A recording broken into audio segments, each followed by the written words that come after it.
Guys, now we are gonna watch how breaker block works in SMC. So we're gonna learn this. By the way, I already learned this breaker block.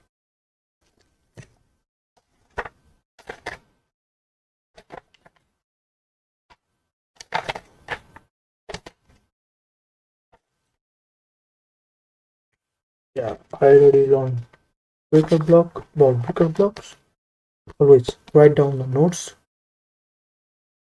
and let's start.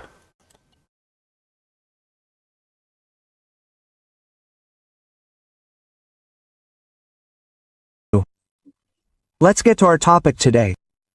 What are we going to do today? We're going to learn blocks. Okay, so breaker blocks are very interesting, brother. And a breaker block is highly sensitive. One of my favorite blocks, the one I like to trade the most, is the one with the highest accuracy and probability in the market.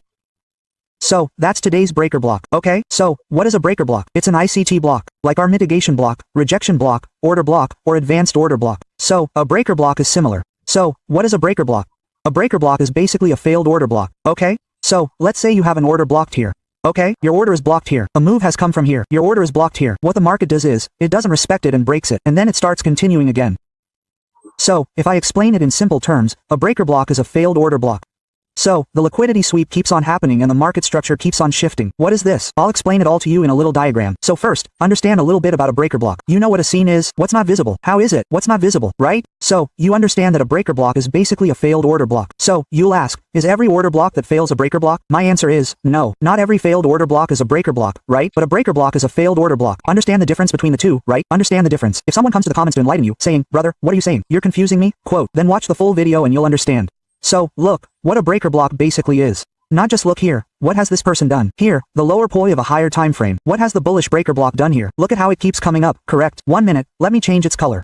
So, what is necessary for a breaker block to be valid? It's very important to have liquidity from both the buy and sell sides in the market. What is that?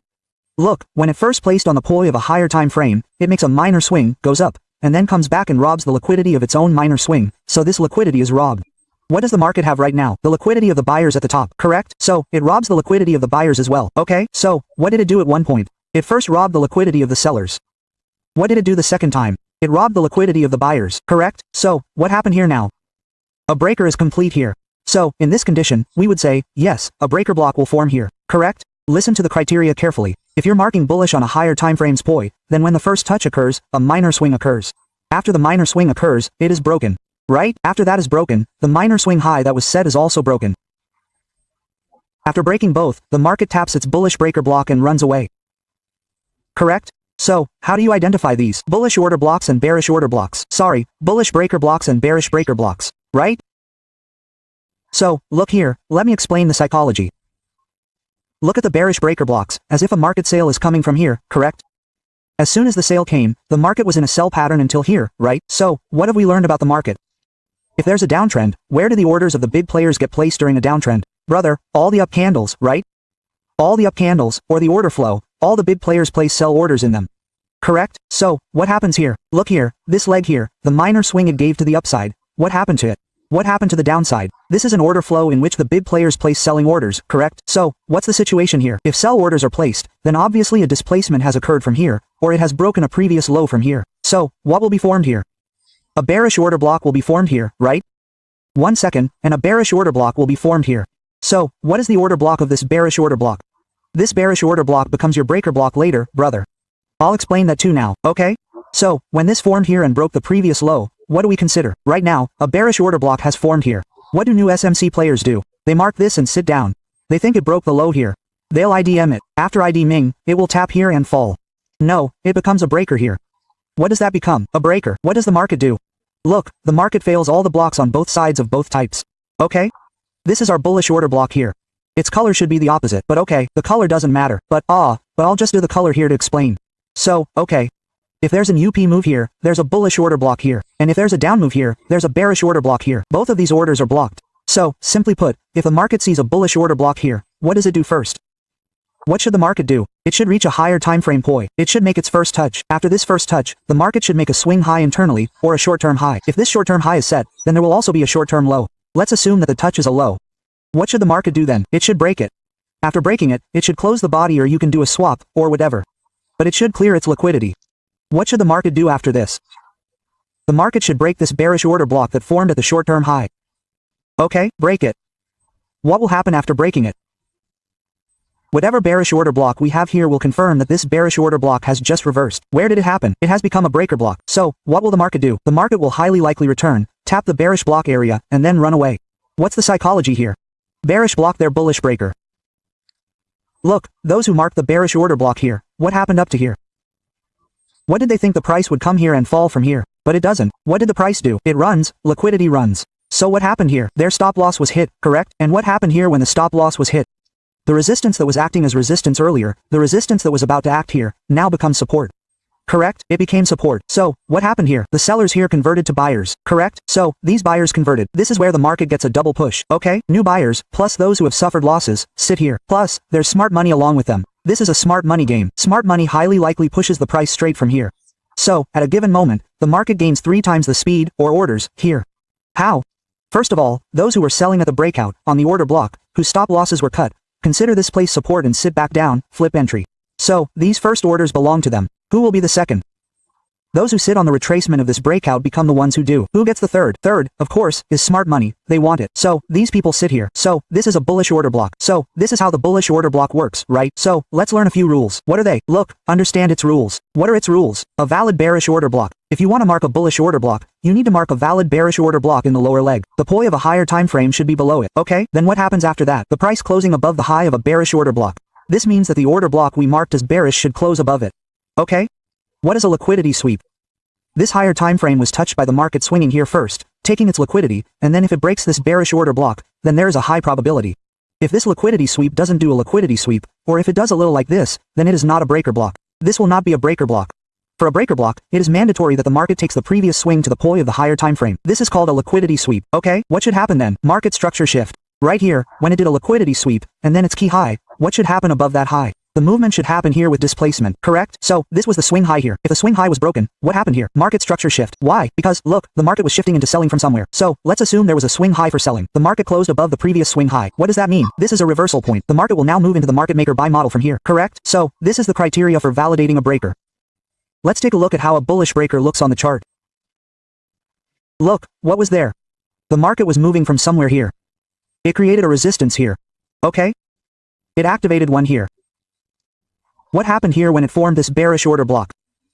What's happened with this move? Let's understand it first. So, this was a support. First, the market broke it from here. When it broke, what was confirmed here? The bearish order block was confirmed here. Okay? So, we've marked this bearish order block. What should happen next? It also took its liquidity here. Okay? There was a swing from the previous support. It took its liquidity, and the price came back and closed above its bearish order block. So, what was confirmed here? This breaker has just been confirmed. When was it confirmed? Look, the price has taken away the liquidity of the previous support as well. Okay? Plus, the price activated the buy stops here, and after doing this, the market structure took this as well.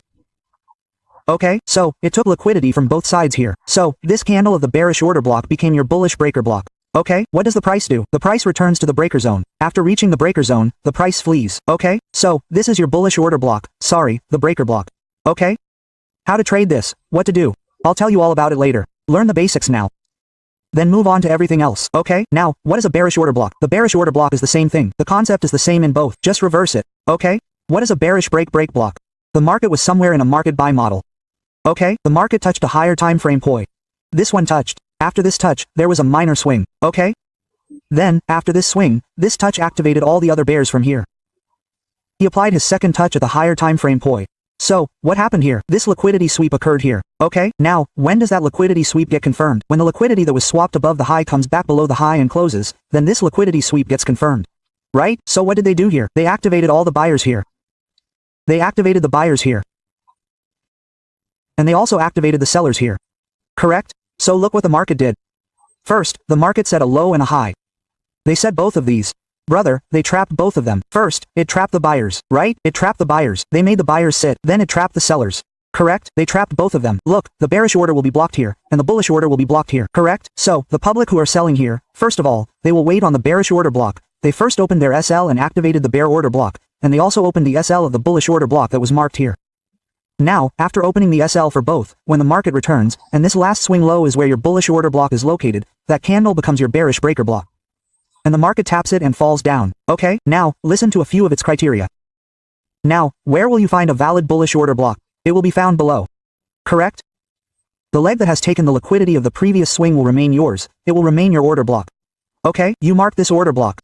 Let's say this is such an order block. What should happen then? Price closing below the bullish order block. After activating these buy stops, there is liquidity for the sell stop here. There is liquidity for the sell side, correct? Give them a closing below this level. Okay? Didi, your liquidity sweep also happened here. What happened next? Market structure shift. Now, since he did this liquidity swap, what happened to his low? It got confirmed. This low gets confirmed. So what happens next? This is our market structure shift, or CISD, or a change in the state of delivery. As in, the market was making higher highs until now, but now the market broke the previous important low, and now it could go lower. We have a chance of this. We can anticipate. So what is this? This is a bearish breaker block. Okay, extend it, mark it. Okay, what does the market do at this level? After breaking it, it retests. And then it falls back from here. And then it continues its mitigation. You'll say, brother, you also taught about mitigation. It's like this. You have to take these candles. In bearish, you have to take this candle. In bullish, you have to take this candle. So what is this? Okay, what is this? Look at this. What is mitigation? Understand the difference. In mitigation, when the pie of a higher time frame is tapped, then a low is placed. When going to place a second low, it doesn't steal the liquidity of the first low. Look, it doesn't do that here. It will always remain within the pie of the higher time frame it tapped. It will remain below it. Whatever second high it forms, a short-term high, will remain below the previous high. Only then is it called a mitigation block. If it closes the tap above the first high, does anything, sweeps liquidity. This first touch of mine was here, so it sweeps liquidity above it. So, brother, assume that this mitigation won't form. This would be the breaker here, okay? Suppose, instead of doing this, it did something like this, or something like that, meaning, this buy doesn't take this first touch on your poi of a higher time frame. If it doesn't take its liquidity and falls before that, then this candle here would be your mitigation block. But since it first took the liquidity of the previous swing low, it came back and broke its swing low and closed. Then it would be called a breaker. I hope you understand the difference between bullish mitigation and breaker. Okay? So, how do we do it now? Before we explain that a little, let me show you a bearish breaker block. So, look, this is how a bearish breaker block looks on some charts. What did it do first? Look, initially there was buy-side liquidity here. What did the market do? The market consolidated here. After consolidating, it activated all the buyers. So, buyers were activated here. So, what happened here? Your form was formed, brother, a bullish order block. Then this form was formed, the buy-side liquidity was taken. Then this order block was failed. The new SMC players who had marked the order block here were failed here. What happened here? Sell-side liquidity was generated here, brother. Okay, sell-side liquidity was generated below this zone as well. This sell-side liquidity was generated. A breaker block was retested. When the market turns around the last bullish order block, it becomes a bearish breaker block. Correct? So, what happens here? The market taps here and starts falling from here. Okay, so, let me show you a little bit of this on a chart, on a real chart. How is it? Not how. So you'll understand how to trade. Okay, now, let's say I'm clearing this up a bit. Wow, that's great, I found it here. Look what was there. I had a 4R demand zone. Okay, look here, I had a demand zone here, according to this 4R. Correct? This was a demand zone. Or call it a poi, whatever it was. Okay, this was mine. So, what did the market do here? Look what did the market do here. First, the market went into selling. There was a minor swing. And look at this low, it swapped it. Correct? It swapped this low here. Look here. And then again, I went back to my bearish order block. This candle closed above it. This candle didn't close. This candle closed. But if nothing else, I'll explain to you what this candle is, chart-wise. Look, first of all, this is a bearish order block. Okay, I've kept this in consideration. What did it do first? If we want to find bullish, what did it do? After hitting the higher timeframe's poi, it swept the first point it touched. Correct? After sweeping it, what did it do here? It shifted the market structure. Now, where will this market structure shift? It will happen here. The short-term high that was set here, its market structure shifted, or you can say it's squared in the minor. Correct? So, it's squared. Now, what will happen if this is confirmed? Our bearish order block. Everyone will keep thinking about selling here. Why? Because look, it swept liquidity here. So, when it comes here, it's a bearish order block. What will new SMC players do with this? They will sit down to sell. What did it do here? It showed a little reaction here and ran away. Extend it. Extend this bearish order block and see the move. Okay, that's it, brother. This is the latest, brother. Not too much. Look, this is from August 20th above the 5-minute mark. Okay, so, your stop loss here is created by placing a little buffer below the breaker block candle. Or if there's a swing, where do you set the target below it? You'll set the target directly. Whatever liquidity you see here on the left side, like I see these equal highs. Okay, this equal high will be my first target. And then, accordingly, whatever is higher, you can target that directly. Or, there will be an order block in the nearest liquidity here. You can also do that. Here, I'm getting an advance order block, or a rejection block. I'll take it. So, even if I take this, I still have a good risk to reward ratio here. I have a risk reward ratio of 1 to 4. So, look at this. I told you about bullishness. Now I'll tell you about bearishness. So, this is a 4-hour DXY chart. What was there here? Here was my higher time frames pie behind poi. Okay, what did the price do here? Look, the price came here. I made the first tap here. This is the first tap. What did I do after making this first tap? The market should have fallen, but it didn't. What did the market do? The market made another high, and this was the previous high. It swept its liquidity. Correct? It swept its liquidity. Now, since it has swapped liquidity, if it has made a high, it will also have a low, a short-term low. So, which was this short-term low? Look, this section of mine was my short-term low. Correct. This one section was my short-term low. This section was my short-term low. What did the market do to this short-term low? It voided it. Here, it activated sellers here as well. And here, which bullish order block? What are bullish order blocks? Selling candles. What did it do? It responded. What did it do first? Look, first it made a high, then a second. Yes. What did it do first? First, it tapped the pie of a higher time frame. It made a short-term low. Then what did it do? It made a high, correct? It took liquidity above the previous high, and then, coming back, it also took liquidity from the short-term low that was placed. Now it has done both of these things. So, what happened to the bullish order that was blocked here? Did it fail? The market retraces, taps it, and then falls. Since it did exactly that, right? So, how did you plan your entry here? Your entry plan used to be to put a little buffer above this and place a stop loss. What is your target? Target, brother, nearest liquidity. First, look at this liquidity. This liquidity is my target. The market easily completed that, right? A trade around 1 to 4, 1 to 5. So, if you follow the rules and do everything correctly, this will happen. If you want to reduce its RR, you have to set it below the minimum threshold. See what the RR is coming out, brother. It's coming out to be 1.9, but this will come with experience. You don't have to go and trade all the breaker blocks right away. Backtest them. Reference at least a 100-day chart. Apply all these rules. Make notes of everything I've explained. And if you see something there, compare it with what Swapnil Bai said about what it should contain if it's a bullish order breaker block. Okay, are all these things present? If yes, then it's a breaker block. Test it to see what results it generated after it was created. Do that. After that, what do you do? Move on to forward testing. Forward testing means you observe live in the real market. Guys, that's for today. SMC breaker block, breaker bullish and bearish breaker block. How this work, in which scenario this works, and what criteria it has for it to work.